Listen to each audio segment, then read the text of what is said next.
একটি দুটি নয়, পুরাতন জেলা কুষ্টিয়া শহরের ভেতরে রয়েছে অন্তত 10টি রেলগেট, যা এখন পর্যন্ত শহরবাসীর গলার কাঁটায় পরিণত হয়েছে। সকাল থেকে রাত অবধি বারবার রেলগেট বন্ধ হওয়ার কারণে যানজটে নাকাল এই শহরের মানুষ। শুধু শহরবাসীই নয়, জেলার 6 উপজেলা সহ আশেপাশের জেলার মানুষও এই শহরে এসে পড়েন ভোগান্তিতে। রেলগেট যখন পড়ে তখন মনে করেন চারদিক থেকে জ্যাম বেঁধে যায়, যাত্রীদের সমস্যা, আমাদের সমস্যা। এক জায়গায় বসে আসি আধা ঘন্টার জায়গায় 1 ঘন্টা লেগে যায়। সারাদিন যানজট লেগেই থাকে, এখানে ট্রাফিক ব্যবস্থাও দুর্বল। তো এই ভোগান্তি কুষ্টিয়াবাসী দীর্ঘদিন ধরে ভোগ করছে। তো আমরা এই নতুন যারা দায়িত্বে আছেন, নতুন বাংলাদেশে আমাদের চাওয়া যে অন্ততপক্ষে এই রেল লাইন জানি শহর থেকে বাইপাস করে শহরের বাইরে দিয়ে নেওয়া হয়।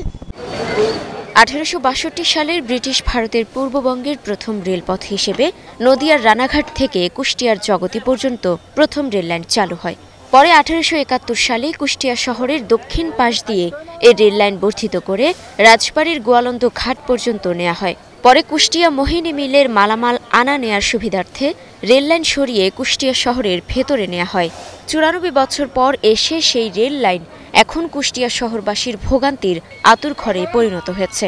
সারাদিনের মধ্যে অনেক সময় নষ্ট হয়ে যায়। আমরা চাই শহরের বাইরে যে লাইনটা আছে রেল লাইন, ওইখানে চলে যাক। রেল লাইনটা বাইরে থেকে নিতে হবে শহরের, অর্থাৎ পূর্বের স্থানে, অথবা এর উপর যারা ফ্লাইওভার নেবে। যদি এমন কিছু করা যায় তাহলে হয়তো এর থেকে পরিত্রাণ পাওয়া যাবে। রেলগেটের যানজট কমাতে হিমশিম অবস্থা ট্রাফিক পুলিশের। আপনি যে এলাকাগুলির কথা বললেন, আমাদের এই 3টা পয়েন্ট বাদে অন্য কোথাও যদি কখনো এরকম যানজটের সৃষ্টি হয়, তাৎক্ষণিক সংবাদ পেলে আমাদের একটা মোবাইল টিম আছে, হোন্ডা মোবাইল থাকে। সেই টিমে অফিসার এবং ফোর্স দেওয়া থাকে।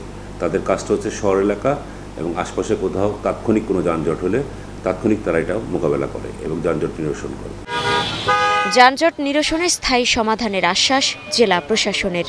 যারা স্টেক হোল্ডার্স আছে সবার সাথে কথা বলে পৌরসভাকে এটা ইনভলভ করে সেটাও আমরা ব্যবস্থা নিব। আর দীর্ঘমেয়াদী যে ব্যবস্থার কথা আপনি বলেছেন সেটা যথেষ্ট সময় সাপেক্ষ এবং খরচ সাপেক্ষ একটি বিষয়। এটা অবশ্যই জেলা প্রশাসক হিসেবে আমি সরকারের সংশ্লিষ্ট মন্ত্রণালয় বা বিভাগগুলোর দৃষ্টি আকর্ষণ করব, যাতে এটি দীর্ঘমেয়াদীভাবে একটি সমাধানের পথে আমরা এগিয়ে যেতে পারি। জেলা শহরের যানজট নিরসনে দ্রুত প্রশাসনের হস্তক্ষেপ চান বাসিন্দারা। Desk report, star news.